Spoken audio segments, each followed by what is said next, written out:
Hello and welcome. After this introduction, what follows is one of my older videos titled The Golden Age.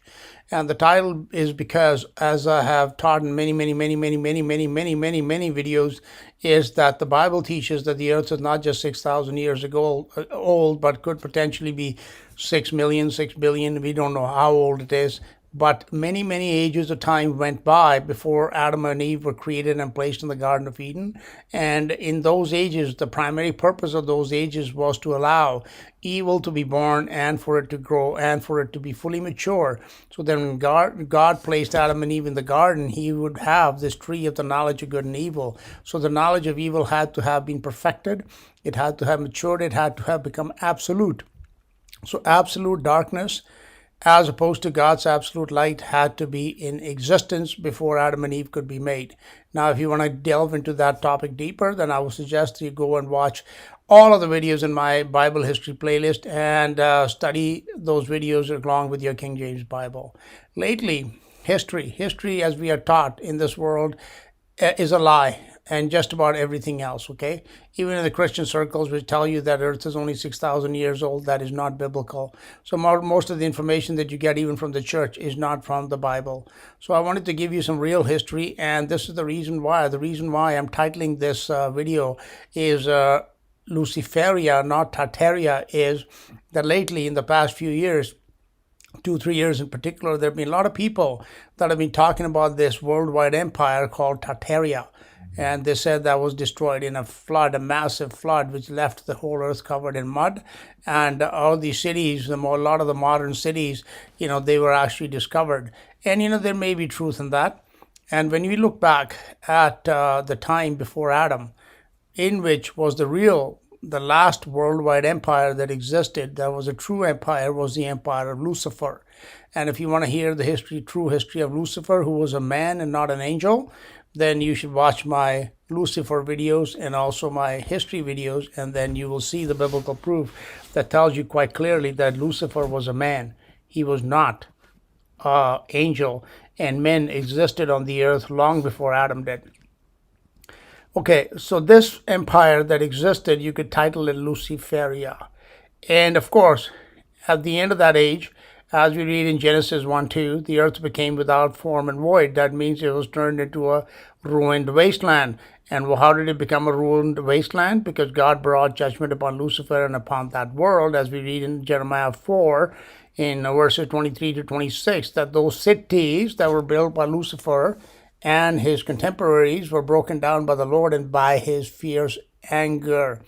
And they were covered with this massive universal flood that was even bigger than the flood of Noah. So, of course, in that situation, it left a lot of mud that covered those cities. Okay, so this idea that there have been cities that existed, that a lot of the architecture that you see even today has not been built by any modern man is I would agree with it, okay? But where I have a problem with this Tartaria is to say that this existed only till about 200 years ago, and this flooding happened something like 200 years ago. That I'm not sure. I do not believe that is the case. In any case, I do know that the flood of Lucifer was many thousand years ago. And even the first cities that were built by the children of Adam, as for example, in Genesis 4, we read that Cain, when he was, judged by God, and he was sent away from Eden, from that area, he went to the east in the land of Nod, and he built a city. And that verse of scripture has always kind of left me in bewildered, because I'm thinking, okay, at that time, really there could not have been a whole lot of people. There may have been a few thousand or whatever, but that is not a sufficient number to go and build a city.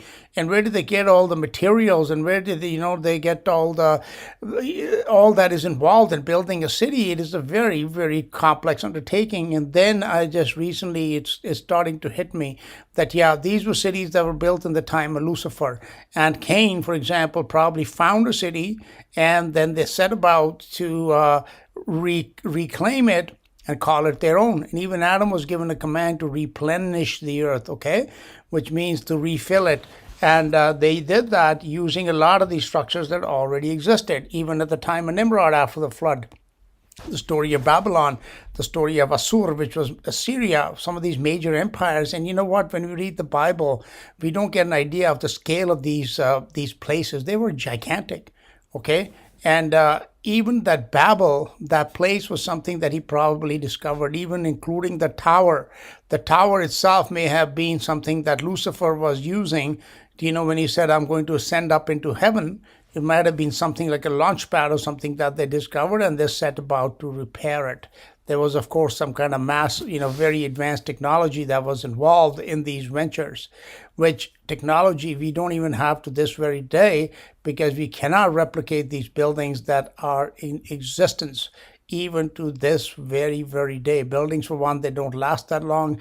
And if they have lasted for thousands of years, then they were certainly made with technologies and using materials that we don't even have access to this very day. Okay, so this is a little screen video that you saw. Is somebody has made a video about Tartaria. I'll put a link in the description.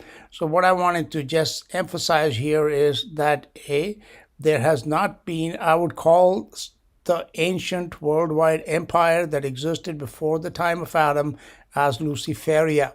Okay, and if you were to divide history into ages, then there will be four at least that predated Adam. Number one would be called the Golden Age. This is the time when God began the creation, which he tells us he stretched out the heavens, he founded the earth, he made the sons of God who were humans, and he placed them on the earth. He gave them to him, to those people, and those are the people, including one called Lucifer, that built these worlds right across the earth. And that's why you see the evidence of architecture, which is similar right across the earth, because that time they only had the one culture and one civilization. Okay. And then, of course, after the Golden Age, when the angels first sinned, led by the anointed cherub, then we slip into the Silver Age when things began to deteriorate. The story of the anointed cherub, who was an angelic being, is told in Ezekiel 28, and again, it is in many of my Bible history videos.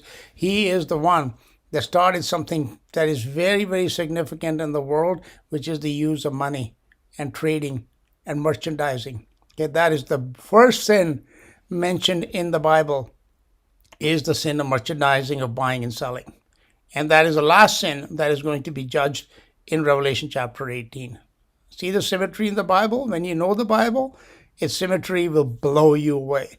I would like to interject here and clarify that although most people have heard that the Satan is a fallen angel and he is Lucifer, and he is the angel of Ezekiel 28. This is not correct. In the Bible, there are actually three creatures that were instrumental in the birth of evil, in the growth of evil, and in the maturing of evil into absolute evil, which happened in Satan. The first one of them is called the anointed cherub, which is an angelic being, and he is in Ezekiel 28. The second one is Lucifer, who was not an angel and he was not a beast. He is a man. Okay, his story we read in Isaiah chapter 14. And the third one is Satan, whose story actually begins in Genesis chapter 3, and it goes right into the book of Revelation. Satan is neither an angel nor is he a man. He is a beast, as the Bible makes it very, very clear. Okay, so these are three different people. These are three different creatures. And it is because they're all lumped into one that everything about them that you might have heard is actually false, because it is not from the Bible. One more point I want to make here quickly without really elaborating on it is that the age of the angels, or that world, that empire that existed when the angels were ruling God's creation, it could be called the age of the Titans. Okay, and one day I'm going to do a video where I will explain why I believe that the angel and their worlds were what in mythology is called the world of the Titans. So that was the Silver Age. After the Silver Age, these angels were judged and they were cast down into hell, okay, into Tartarus. Maybe the word Tartaria comes from that place. It's been a hellish civilization that has existed on the earth, in which they had these, all kinds of creatures, humans, giants, dwarves, trolls, you name it, all of these fantasy kind of creatures and hybrids and dragons, and all these existed right here. And maybe that's where it comes from, because it is the hell that those angels unleashed on the earth that led to these places. So they are locked up in the bottom of hell, which is called Tartarus in Greek, or Tartaru. Okay, and I most likely think that the word Tartaria originally came from that this was the civilization of the evil ones, not of the godly and righteous people. After these angels were judged, then came the Bronze Age. The Bronze Age was the age of Lucifer. It was the age of humans on the earth, where the angels were no longer their competition, and that Bronze Age ended. In that Bronze Age also was created someone by the name of Satan. Okay, he is a dragon. He is a serpentine dragon. And that story will be picked up and told another time. So, but this age was mainly the age of these humans.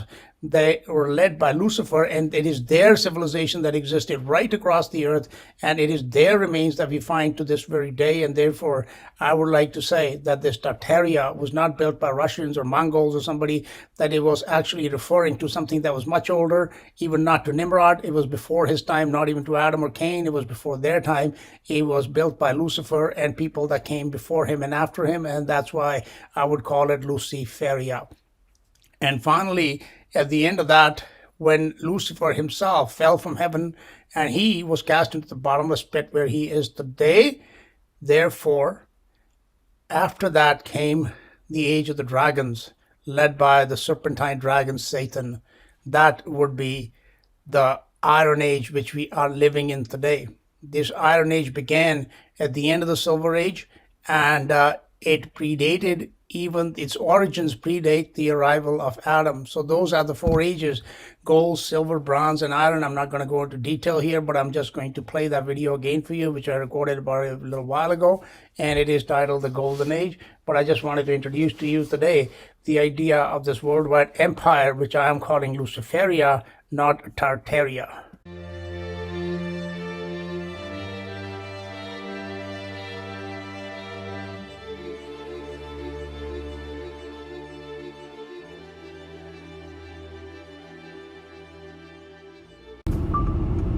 Hello and welcome. This is Paul Sandhu. So today I wanted to actually talk about some Bible history. Talk about history in general, but with a focus on history of creation as it is recorded in the pages of the Bible. So this video is actually meant for people who are familiar with the Bible and those who may not be. One thing, however, is for certain, that there is what you might call a secret history in the Bible, which is buried in its pages, which is not commonly known or taught. For one thing, the Bible nowhere teaches that the earth or creation is only 6,000 years old. It actually talks about more than one creation having been created and then destroyed at some point in the past.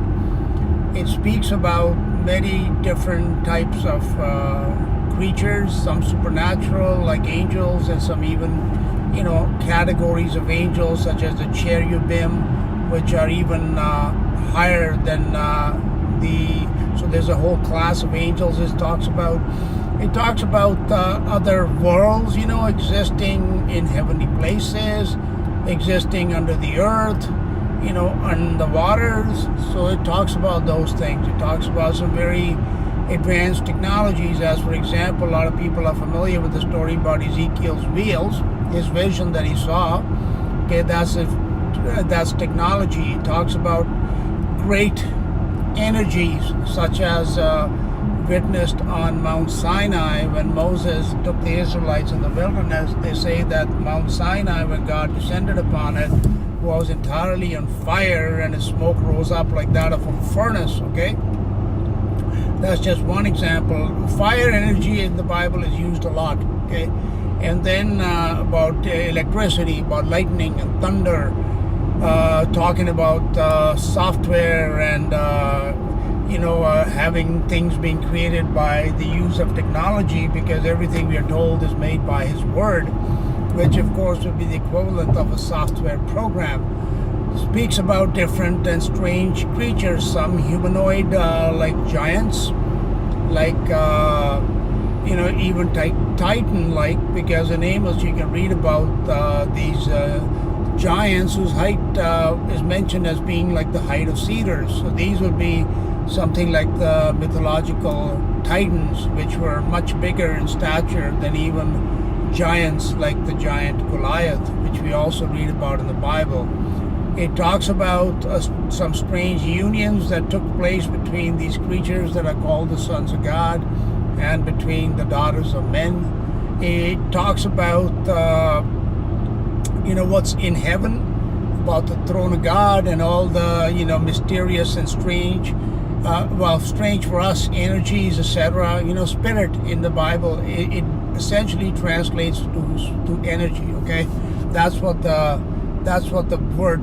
Literal meaning would be something like the word energy in the English language, because even the Bible, it tells us that our bodies are kept alive by the Spirit. So that which energizes or animates a human body is the Spirit, is the energy. Okay, that's the energy of life, which is Spirit. So it talks about that. Jesus himself was a very, very unique person in that the energies that surrounded him, for example, his cloaking abilities, you could say. See, now that we are living in an age of technology, we can understand these concepts a lot better than perhaps our forefathers could, because we can understand in how many times in the Bible, especially in the book of John, you can see that Jesus hid himself and he walked through the midst of a crowd. He was cloaked. They couldn't see him. Okay? He walked upon water. He commanded the sea and it became calm. Okay? He raised the dead. He said, Lazarus, come forth. So he was walking in the street and a woman touched him, and energy, the Bible tells us, left his body, and this woman was healed. So we can see, numerous instances. We speak about, like I said, about these humanoid type creatures such as giants, but also about beasts such as dragons. Okay? Dragons are not just found in the Game of Thrones. The dragons actually are mentioned in the Bible a lot earlier than that. Or Leviathan, or Behemoth, unicorns, satyrs. So there is much in the Bible which you are not going to hear when you go to church, because what you hear in church is essentially nothing biblical. Okay? It's nothing biblical. So based upon that, and now to give you a little background about myself, I was born and raised in India. So I am very well familiar with, a lot of people on YouTube, for example, they talk about Indian mythology such as the Mahabharata, and they talk about these fantastic weapons. A lot of people say it was nuclear weapons. I would say nuclear weapons are not what is being mentioned there, but it is something of an entirely different nature and a magnitude of power much greater that is being described in there, which is more like energy weapons of some sort. Okay, so having understood that from a very young age, like I was brought up with that, with these stories, and because they're not just mythology in India, they are still believed to be the truth, and they are taught to kids from a very young age. In school, for example, I had to even learn Sanskrit, which and I can read Hindi, and I also have the cultural background to understand these stories perhaps different than a Westerner would. Okay, now what I want to state here is that in these mythologies, whether they are Greek mythology or Hindu mythology or any other type of Norse mythology, Celtic mythology, etc., there is a great deal of historical truth in them. Okay, there really is. There's a great deal of historical truth to be found in them, and also in the Bible. Now, having studied the Bible for some 30 years now, like I said, and also being knowledgeable about books such as the Mahabharata and also about Greek mythology, etc., I am very uniquely positioned to make a comparison between them. And I will show you what's common as far as histories are concerned.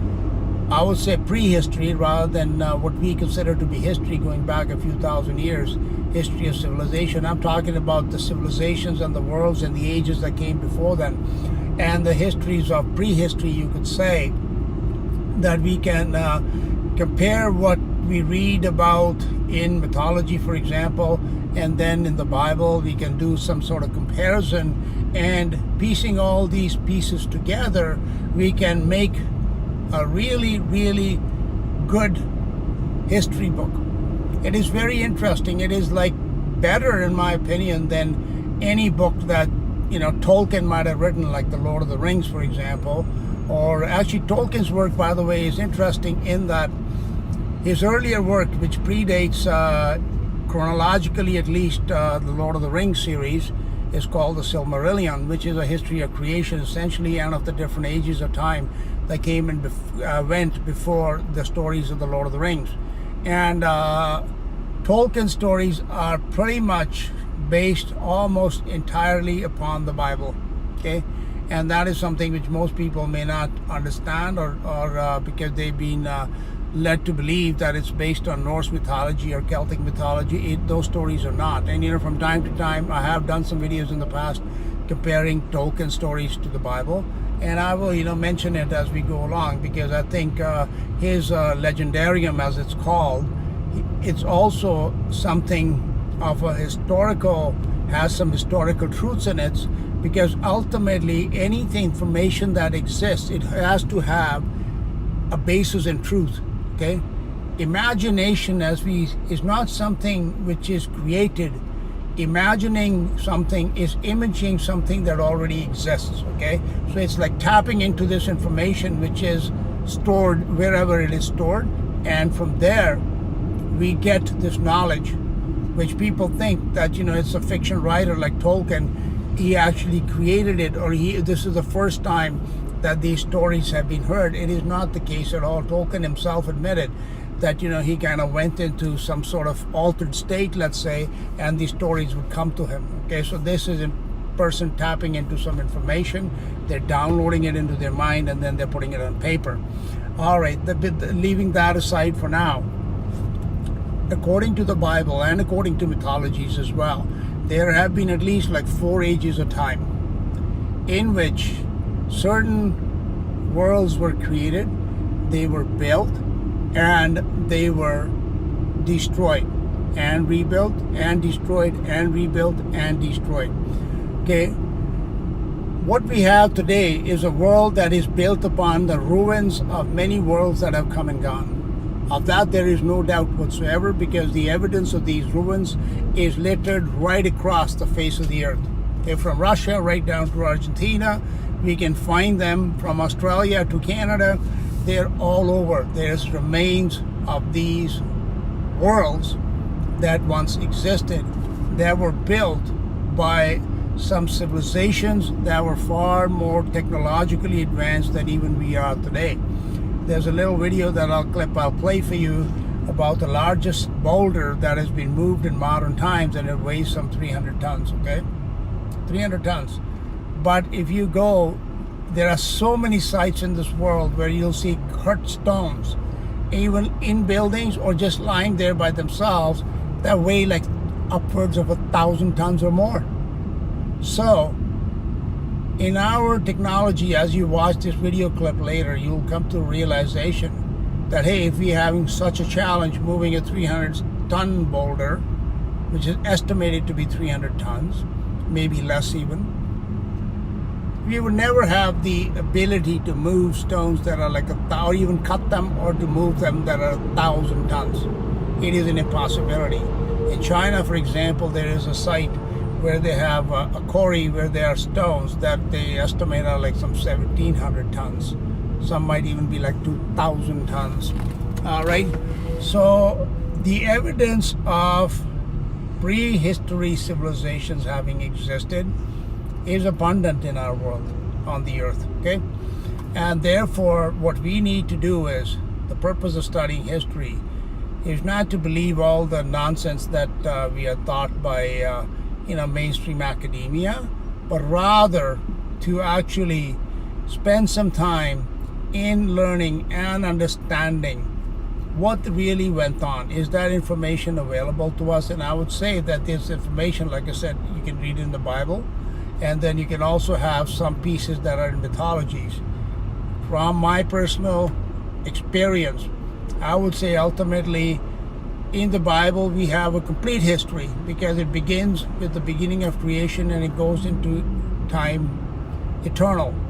Actually, it goes into eternity, which means that there is no time there any longer. So it begins before time began, and it ends, at least what we are told, when there is time is no longer. So from that respect, it is quite a complete history. Now, whether one believes it or not is a different story, you know. But like I said, the story itself is very, very interesting. And because, you know, when we had stories such as, for example, the destruction of Sodom and Gomorrah, and a lot of people that have done research in the traditional sites of these places, they now conclude, you know, yes, there is a great deal of evidence, as the Bible says, you know, sulfur rained down from above, fire and brimstone, which is sulfur, and it really reduced these places to dust, that even today there is evidence for these events having occurred.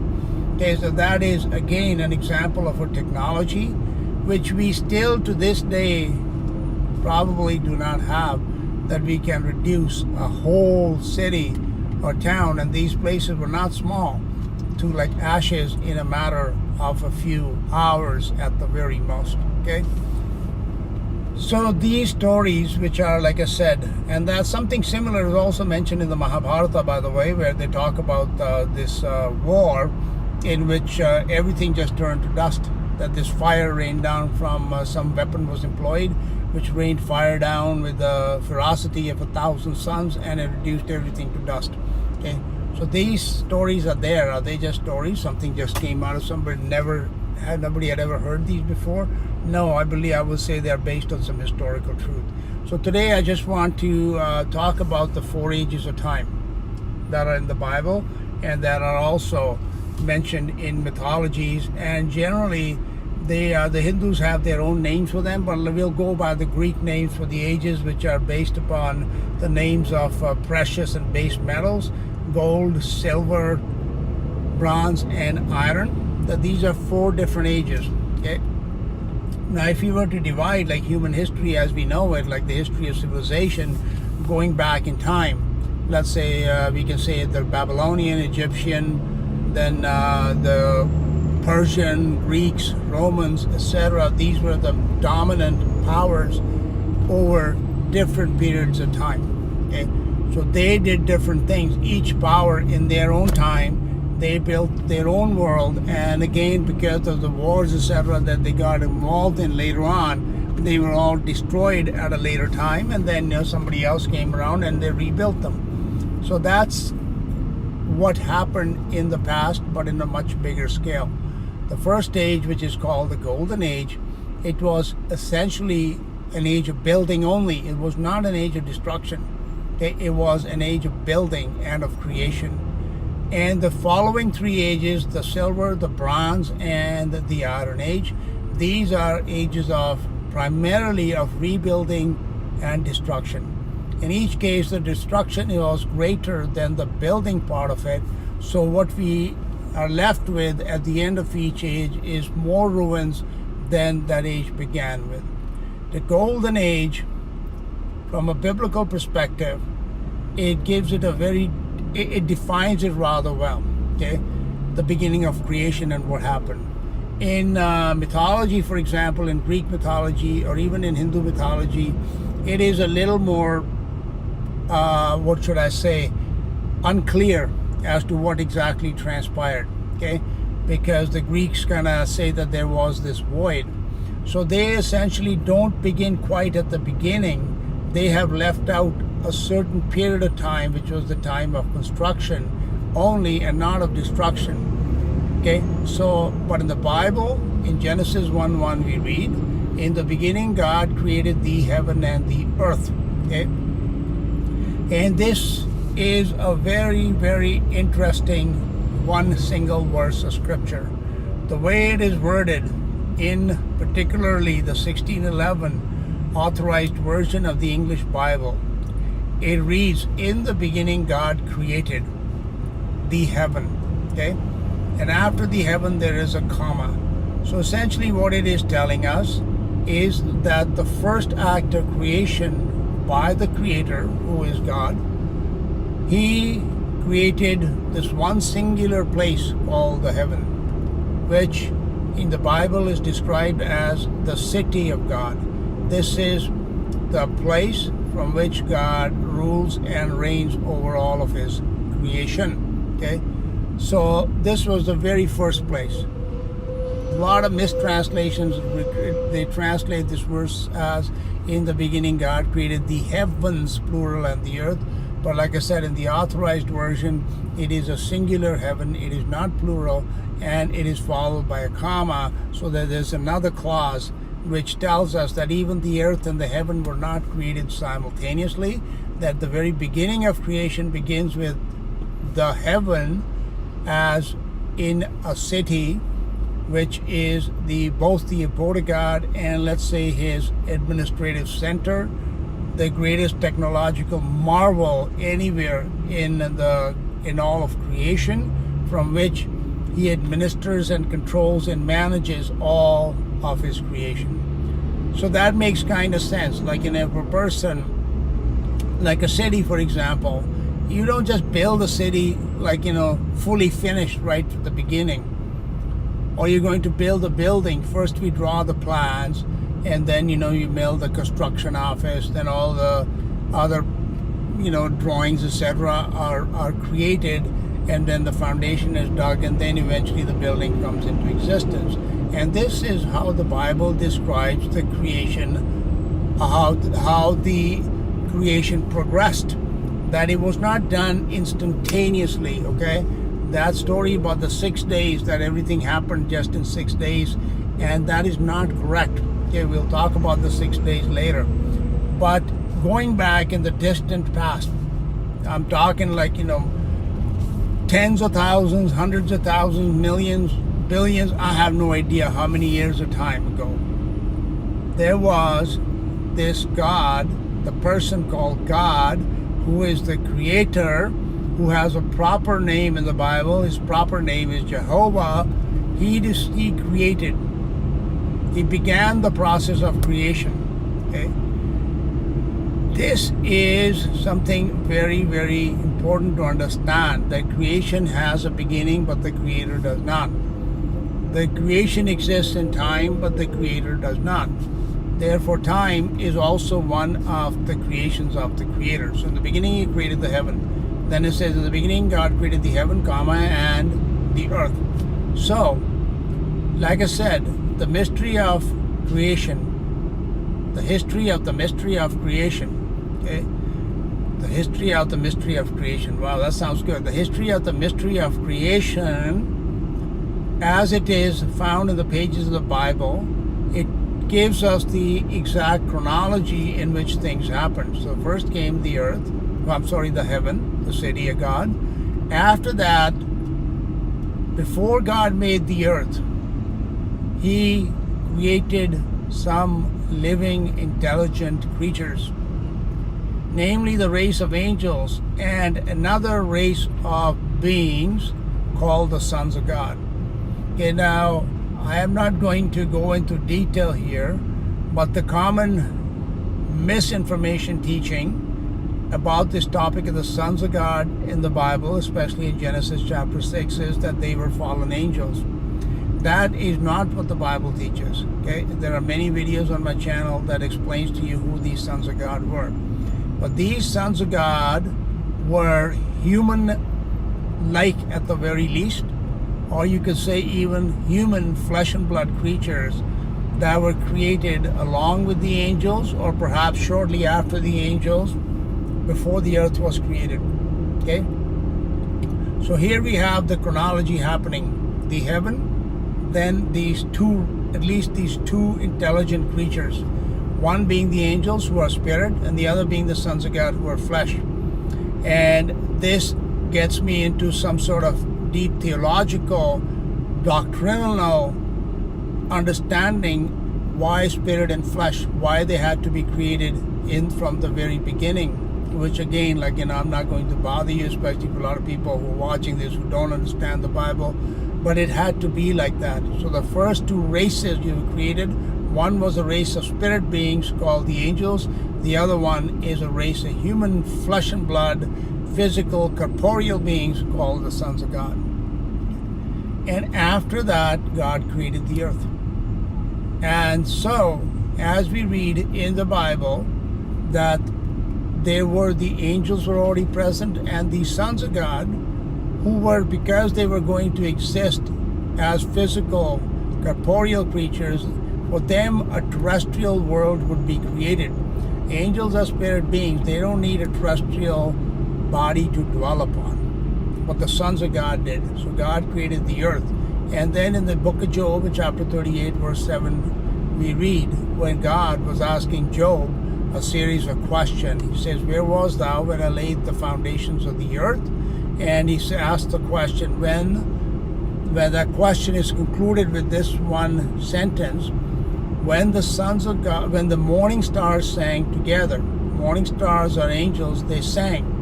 And music again is a very, very, it is found throughout the Bible, okay? And the role that music plays even in our world today, as history goes back to the Bible, and it is found in it right from the very beginning. But again, something that I can't go into it because that is a topic in and of itself. Okay, so the morning stars sang together and all the sons of God shouted for joy. And again, when we look at the exact grammar and the exact wording of sentences, which is very important, most people don't pay much mind to grammar these days, but there is a purpose why we have grammar. It is to make certain distinctions and bring out certain meanings which would not be understood if we had no grammatical structure to language. So in that Job 38:7 it says, when the morning stars sang together, comma, that it begins a new clause, and all the sons of God shouted for joy. So again, that comma, it makes a distinction between this one group, the first clause whose subject were the angels, and the second clause whose subject is a different group of beings, the sons of God. So the sons of God are not angels, okay? Whether fallen or not, it doesn't matter. They weren't angels to begin with. That's why in Genesis 6, they were, just as an aside, that's why they had no problem, mating with the daughters of men, which is the daughters of Adam, and having children and everything else, And these, just to give you another context from mythology, these sons of God became the gods of the old worlds. Gods such as Zeus or Apollo, or in India, like, Ram or Krishna or Vishnu, Brahma, etc. These were all sons of God because, as is very, very apparent from all these mythologies, they were all flesh and blood.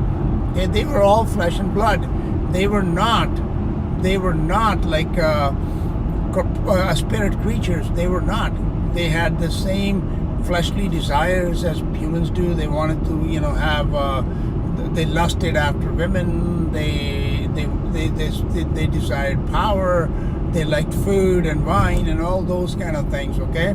So they had all the human characteristics that the human failings that we see in people today, and that is because they were people. They were not angels, okay? So I just wanted to interject here that one of the questions that are raised by videos such as the one that is playing on the screen with all these megalithic structures that were they were actually built by some race of human-like creatures, okay? And the question is who they are.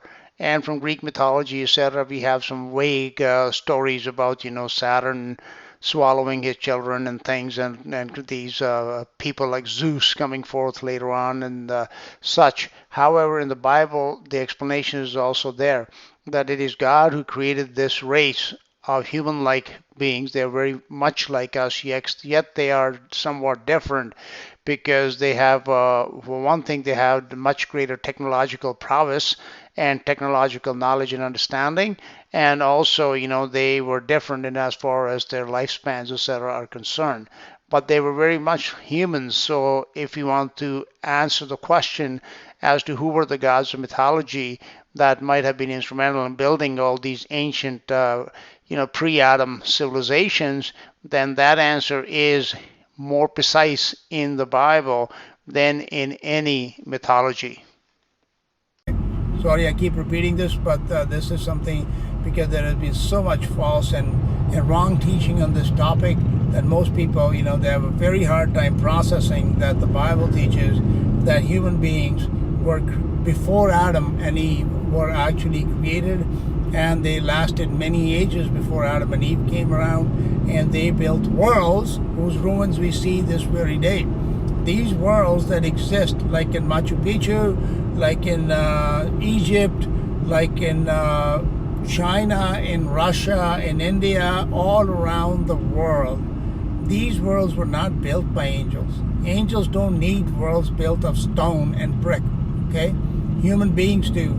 So these, since we can quite easily understand that these worlds existed on this earth, they must have been built by some type of flesh and blood creatures, whether they were giants in stature or not, it doesn't matter. But they had to be flesh and blood.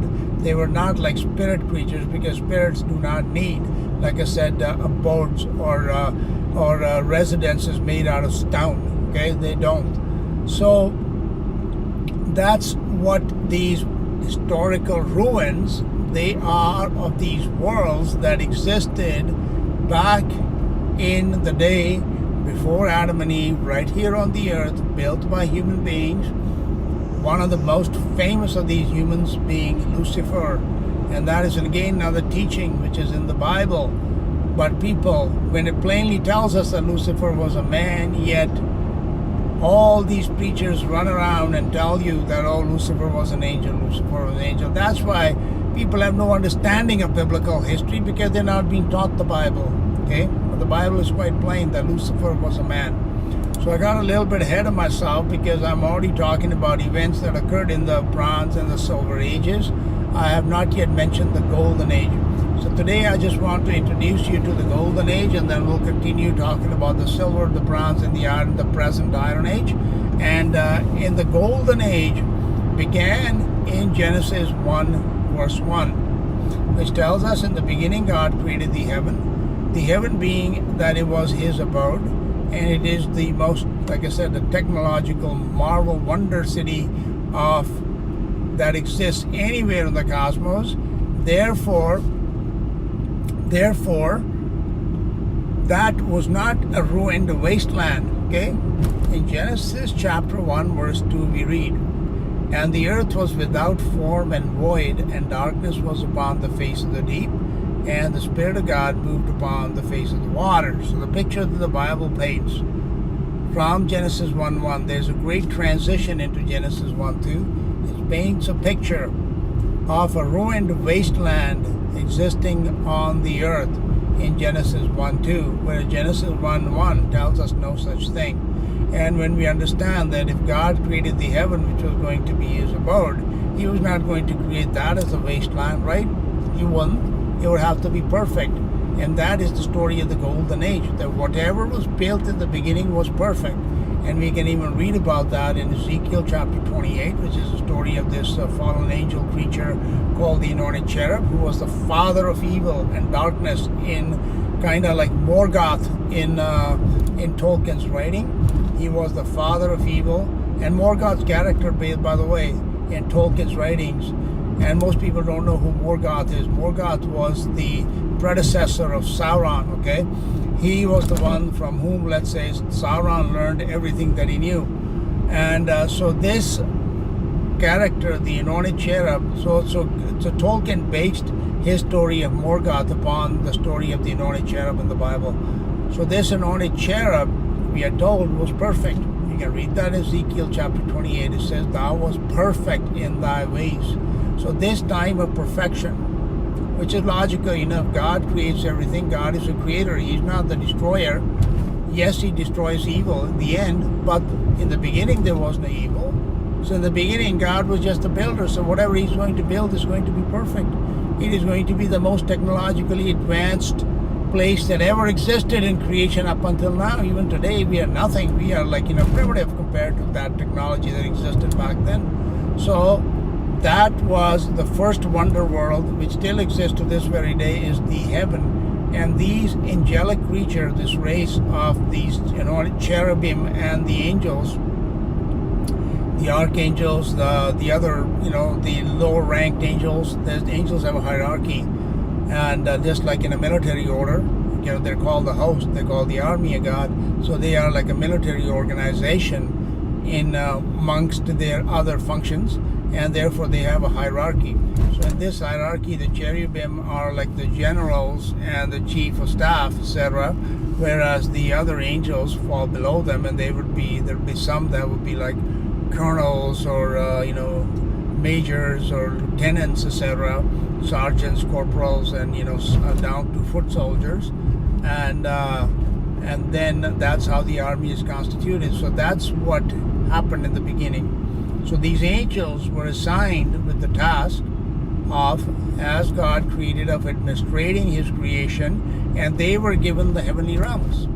Okay, so they became responsible for the heavenly realms to this very day, because they manage God's creation. So that is another one of their roles. They're called the host or the army, but they're also His managers of His creation. Just like in a building, you have a building manager, there's a maintenance department, and there's a maintenance engineer, like in a high-rise building, in particular down in Manhattan or downtown Toronto here or something. When you have a 100-story building, they're going to have a very sophisticated management maintenance department, and there's going to be engineers that'll be working there. There'll be plumbers, electricians, you name it.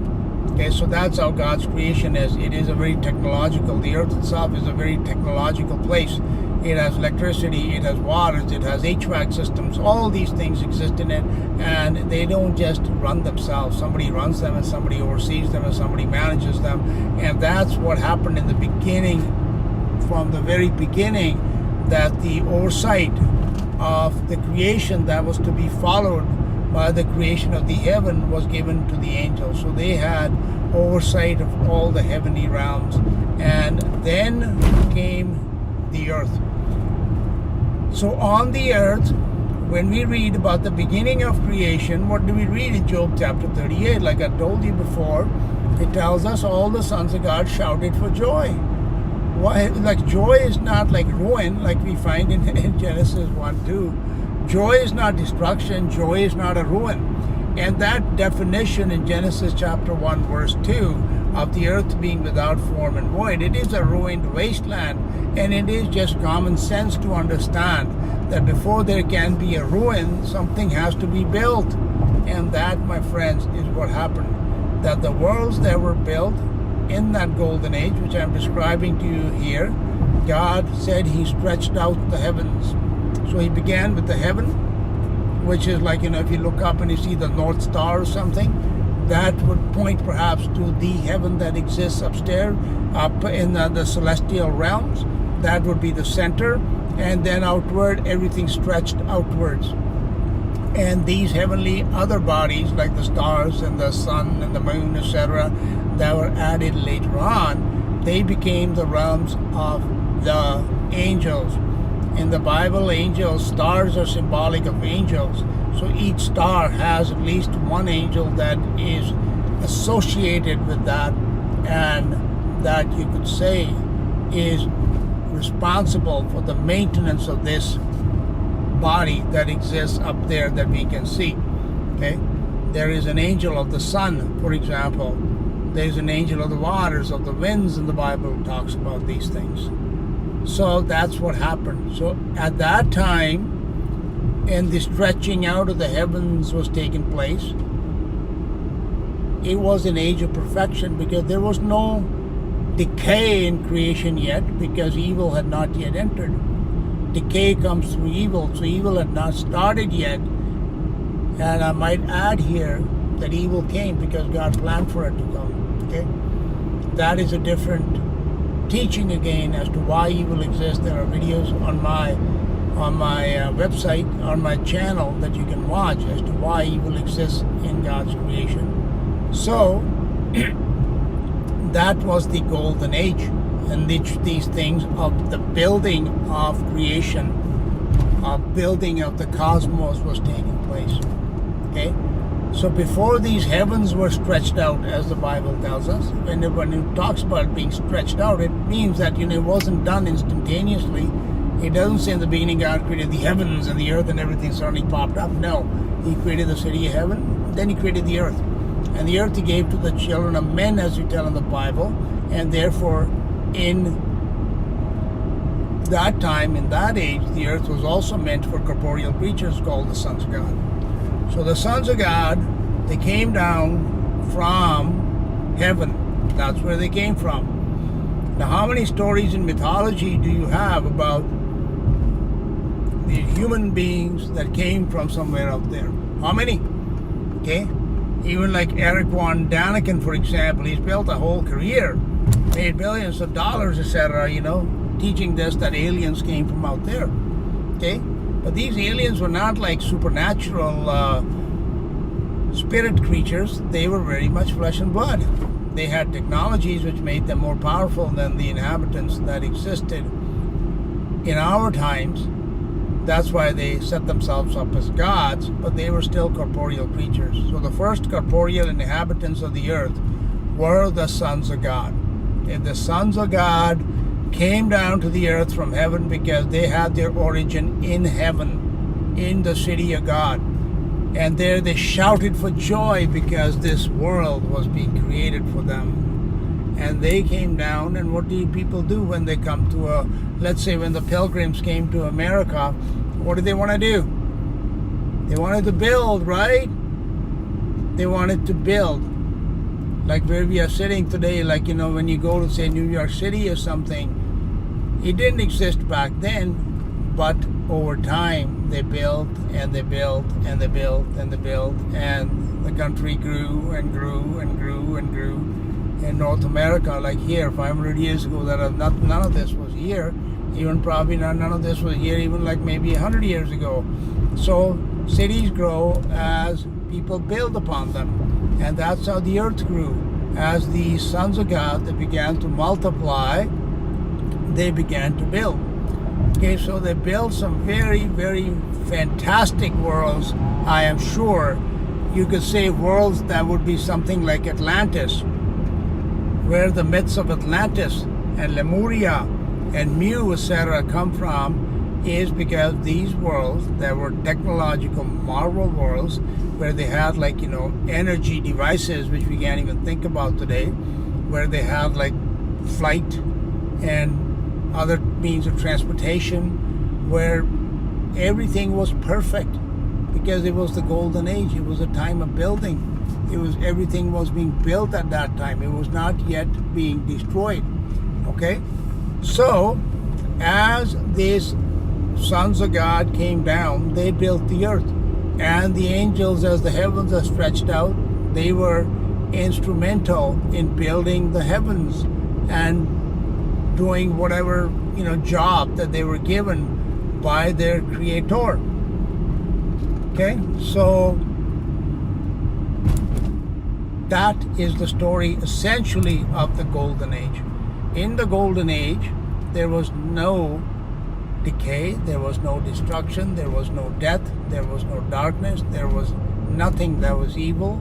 It was a time of when the greatest feat of building has ever taken place in history, I believe. When the destruction began, which much later.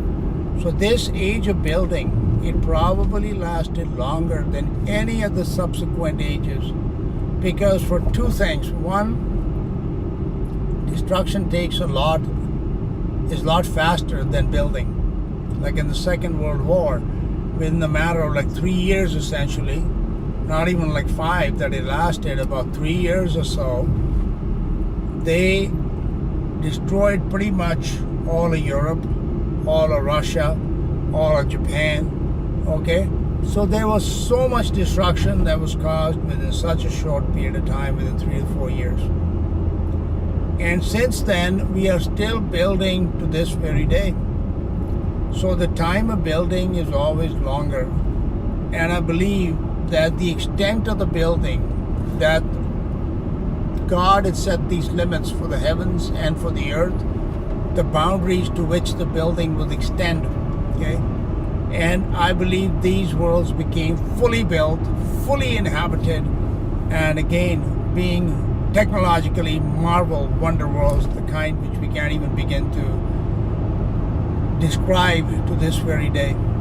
And one day when we do have more greater knowledge and we do have access to records of those worlds, we will truly be amazed as to what actually has existed even right here on this earth. So this continued, like I said, from the beginning. In the beginning, God created the heaven, and then He created the earth, and then these creatures came down, then they started building these worlds. Now, this is the story of the Golden Age. And I am of the opinion, this is my opinion, okay, that the ages that followed, okay, they were nowhere near as sophisticated as this first Golden Age. I am of the opinion that whatever was built in those times, what we think of today as Atlantis, for example, that we really don't have pretty much any of that evidence left anymore. And when we have building that is highly technological, like for example, in the modern age, where you see these buildings that are, all around in your cities, etc. These are not made of 1,000-ton blocks of stone that can last for millennia. They are made out of brick and mortar, and they're made out of wood. Okay, very materials that decay rather quickly. That is why in any city you will hardly see a building that is going to be more than 50, 60, 70 years at most. Okay? Houses in modern times, when we no longer even use stone, they don't even last 50 years. All this neighborhood in my city, for example, all of that, these old neighborhoods, they've been pretty much torn down. And people have rebuilt 3 or 4 times already since the city started, maybe even more. So building in technological times, they are not made with materials that are meant to last. So I believe that even in that time, when they must have used more glass and metal than we do in this time, that those buildings would not, the evidence of those is probably already turned to dust. For one thing, that age, which I'm talking about, the Golden Age, it was probably, in time, it was probably, possibly even millions of years ago. So there will be really no evidence left of that much anymore.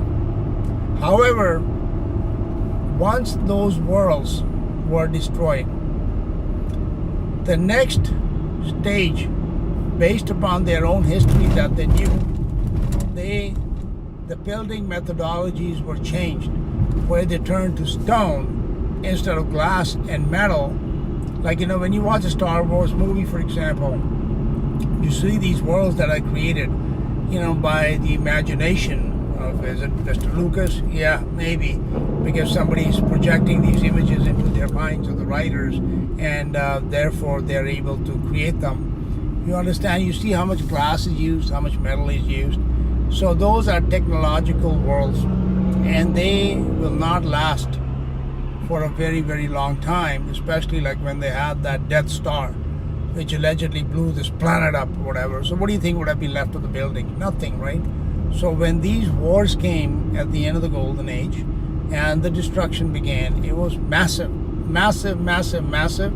And it is at that time, the people that existed, they began to learn the lesson that they are not going to build with these easily destroyed materials, that they're going to switch to something which is going to last much longer, which is stone. So on the surface of the earth, they began using massive stones, okay?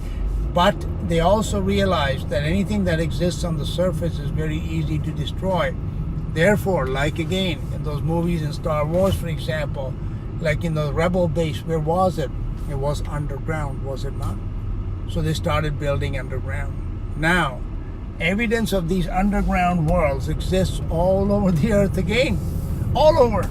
They are right beneath this place right where I'm driving right now. It is quite possible that there are tunnels that litter and there may be cavernous buildings that once were built.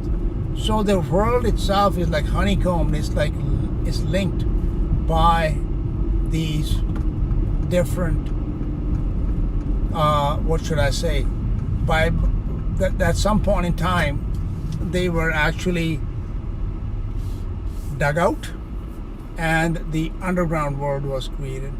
But that did not exist in the Golden Age. So the Golden Age history is very simply this, that the Creator, He began the process of creation. He created these creatures. These creatures then also played their part in the building of both the, what we call up there, the cosmos, and what was on the earth. So they built these worlds which were like the world of Atlantis. They were fantastic worlds, and they grew and they grew and they grew till the day there came a day, and we read about this day in the book of Ezekiel in chapter 28. It tells us, thou was perfect in thy ways till iniquity was found in thee.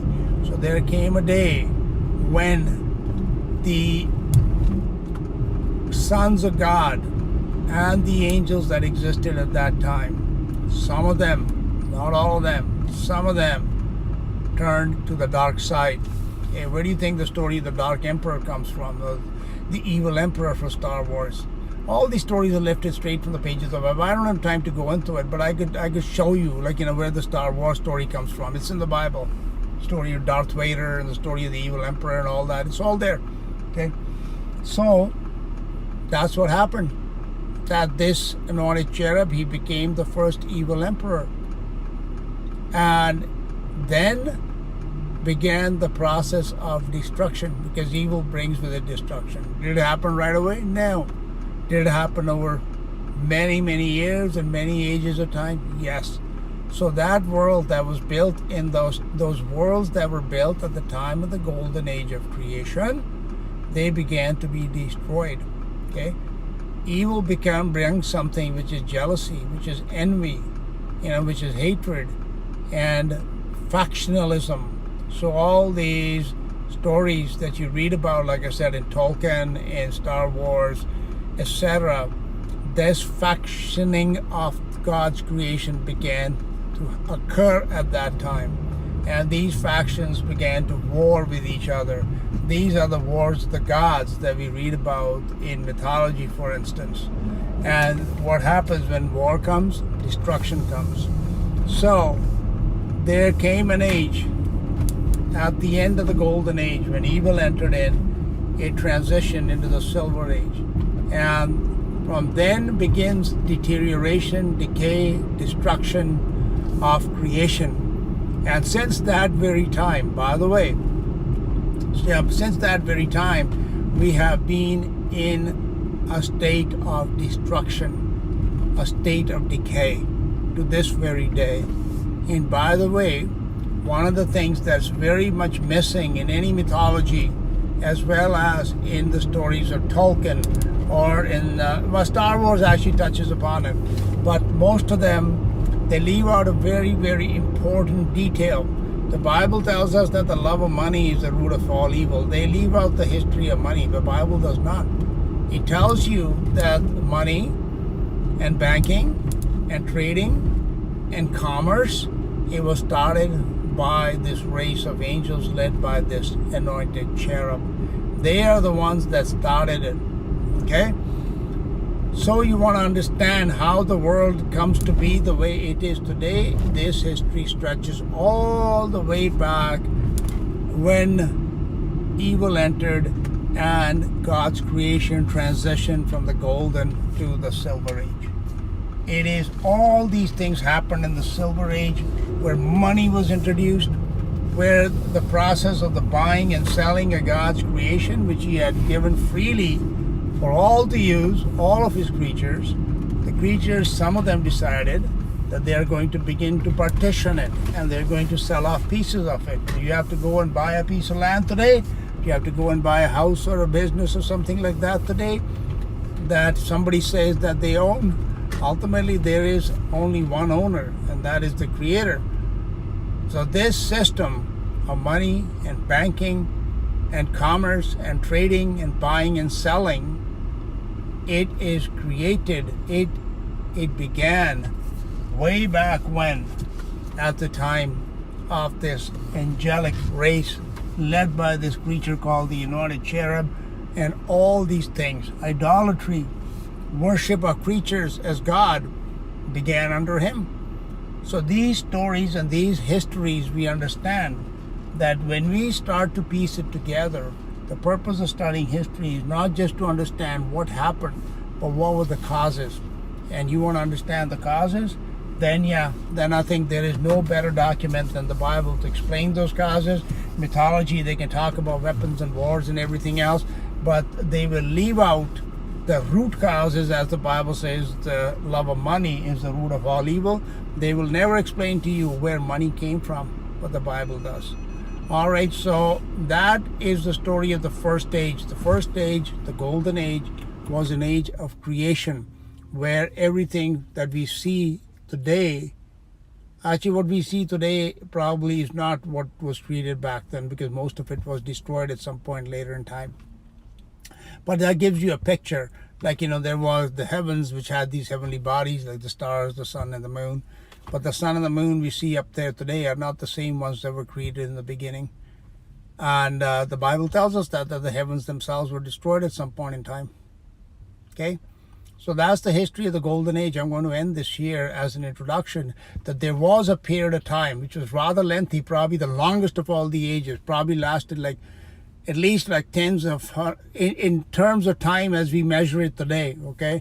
Time measurement may have been different back then, but as we measure it today in terms of today's Earth years, it could have been tens of thousands, 100,000, millions of years. I have no idea how long this age lasted, but it began with the creation of the heaven, from where the creatures that would later on inhabit both the heavenly realms and the earth were created, the angels and the sons of God. And then came the earth, and then came the building of the worlds that existed, some up in the heavenly places and some right here on earth. Okay, but we are concerned primarily with the ones that exist here on the earth.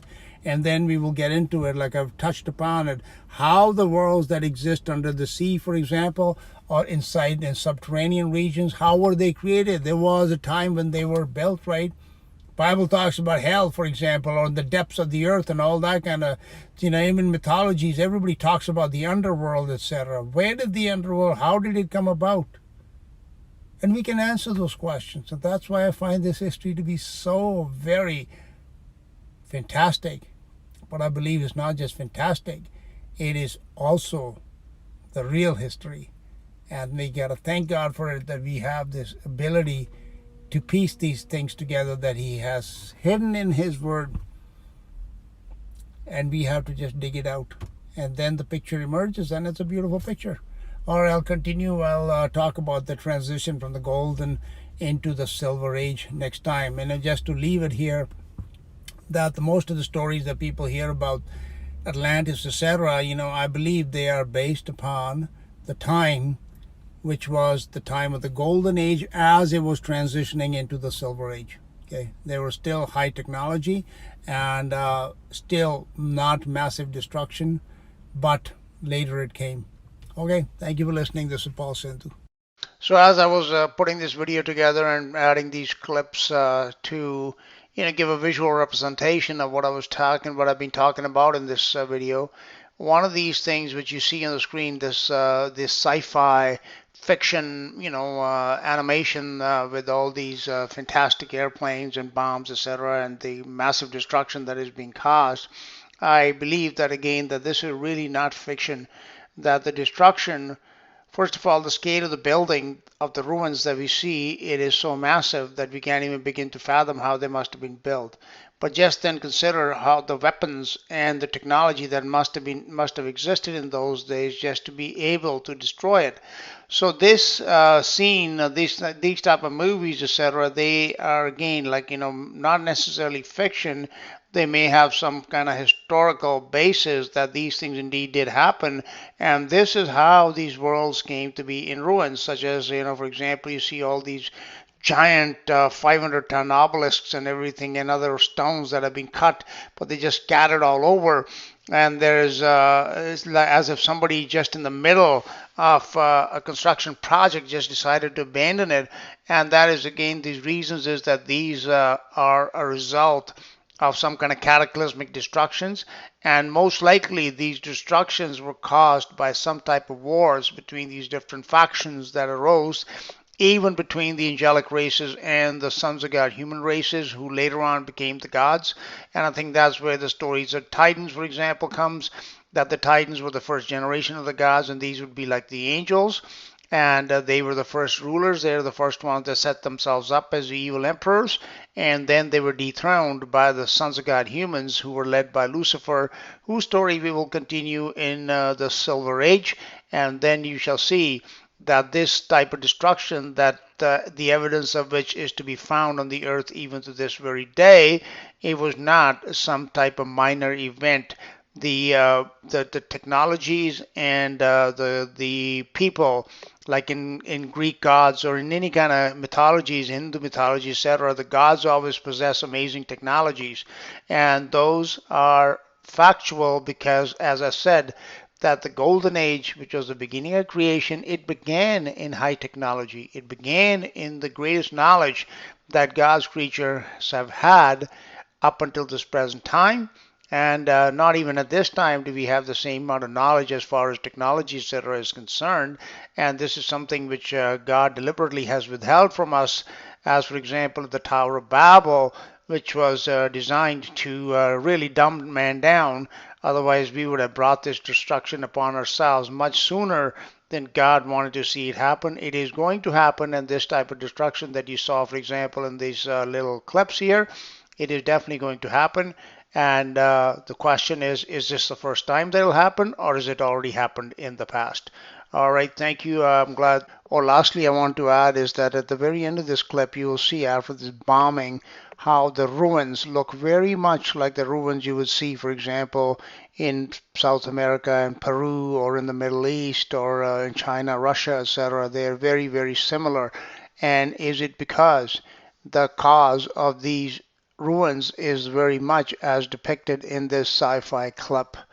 All right, lastly, I want to say is that whether one believes it or not, like the history that we can piece together from the Bible, as I said, it does explain everything. It explains the origins of these different creatures that have been worshipped as gods, for example, throughout history. It explains the origins of money, of banking, of our modern economic systems and such. So the history is not just one of speculation. It gives us a very, very clear picture of what happened, but more importantly, why it happened. And the purpose of my doing this video is not for proselytizing or anything like that. I just want to share with you the knowledge that I have gained from it, and also from the study of other, mythologies, etc., as I mentioned at the beginning.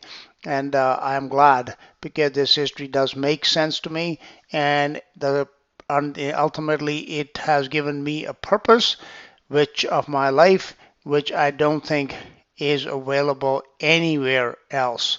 Okay, have a wonderful day, and I'll be back in the next few days with a video on the Silver Age.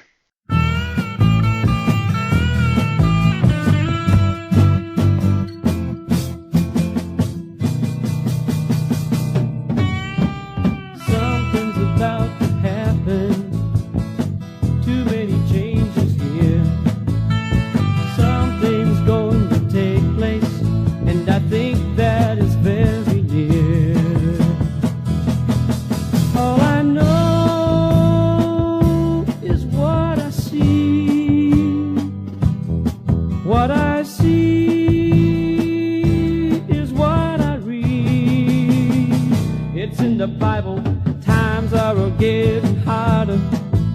Strange things we see each day, unusual kinds of weather. Evil makes the headlines today. The whole world wants a man to step out with a